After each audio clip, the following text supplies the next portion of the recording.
So, let me tell y'all a story. Story of cardio in the United States government. Yeah, and my wife said, wait, pay attention, pay attention. Years ago, I'm gonna show you how it's all related. Okay. Years ago, I would say in the 90s, late late 80s, early 90s, a group of people decided, a group of people in the government decided that we do not want to go through another Cold War era with China. The last communist government.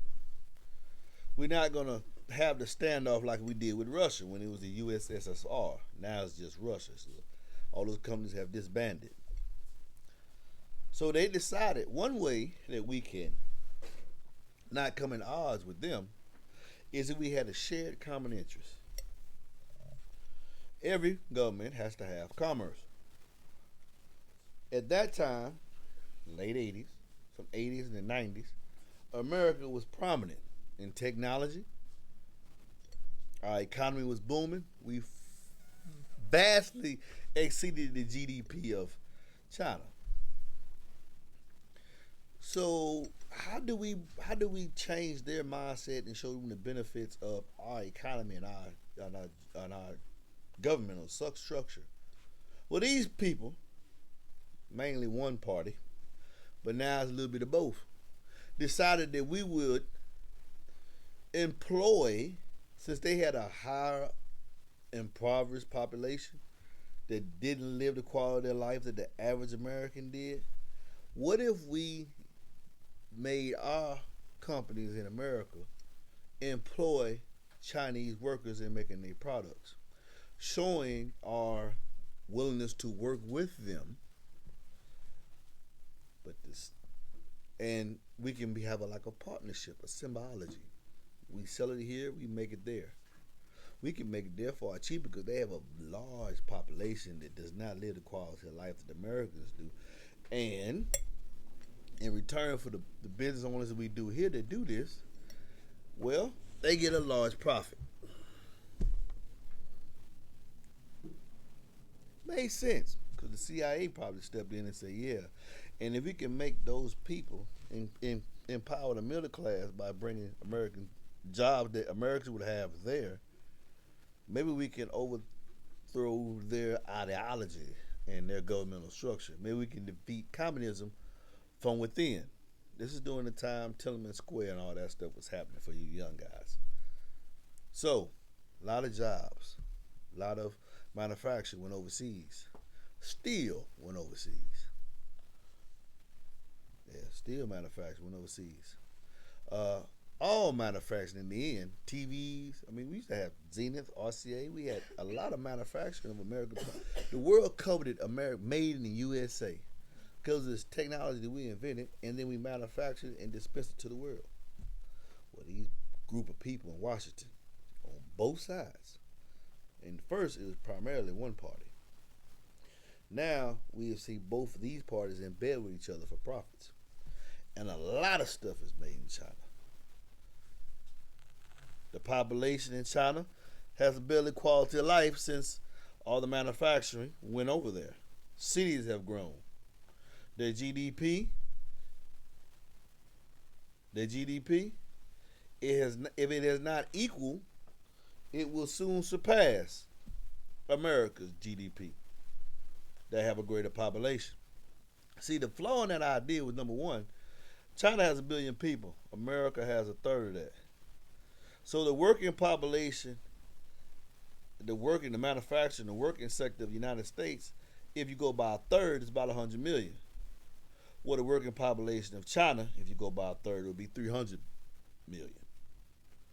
Our entire population is their working population. That population has now grown and has equaled the lifestyle that we have here in America, but it's in China. And it's controlled by the government. So things are relatively affordable. But the other part of the plan did not happen. There is no internal unrest in China. So their ideology is still communism.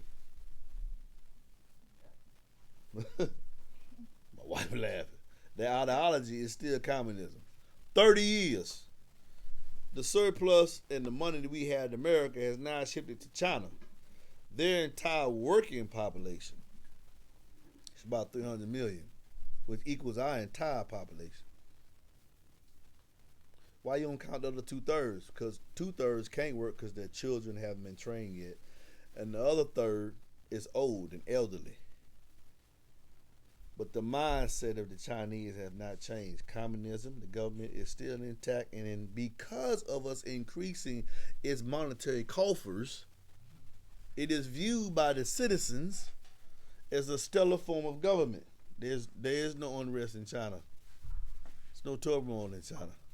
And they're relatively wealthy. They live lives that we live here in America, and they deal with our resources within 30 years.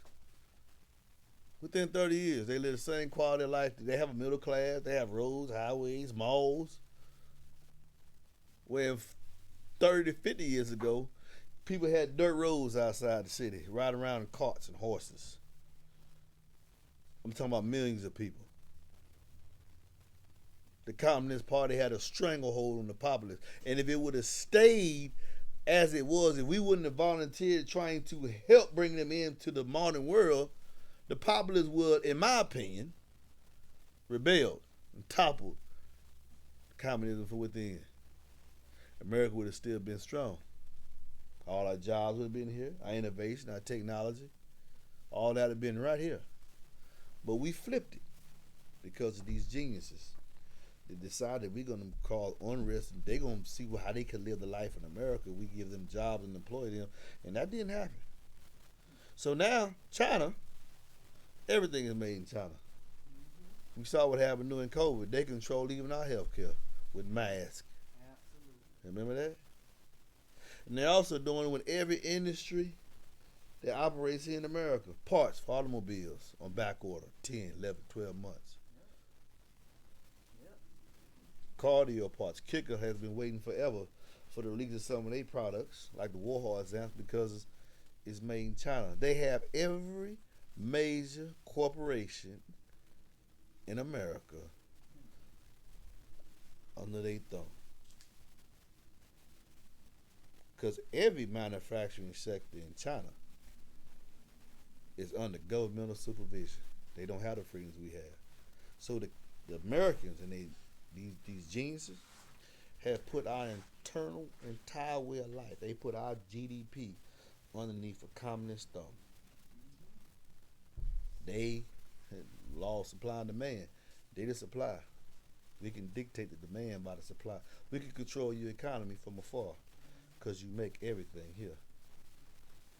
So that's why MBE pushes Made in America from globally sourced products. I wish everybody would bring their stuff back home. Employ Americans.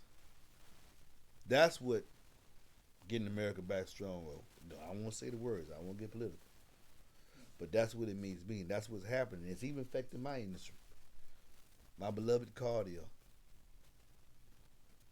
I think the answer should be simply this.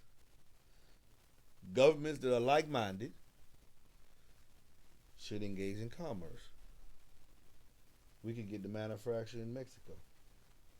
They got a Democratic government. We could do the manufacturing in China. We can go to South America, have democratic countries and have different people and bring them up. They still under our same ideology and belief. We should have never ever agreed to any kind of manufacturing with a company that does not believe in the same governmental structure we have. We made them strong. We made them a force to have to contend with. This is a public service announcement from your boy MB. And all I have is a high school education. And a street education. And I knew for a fact, you don't give your enemy the gun and the bullets.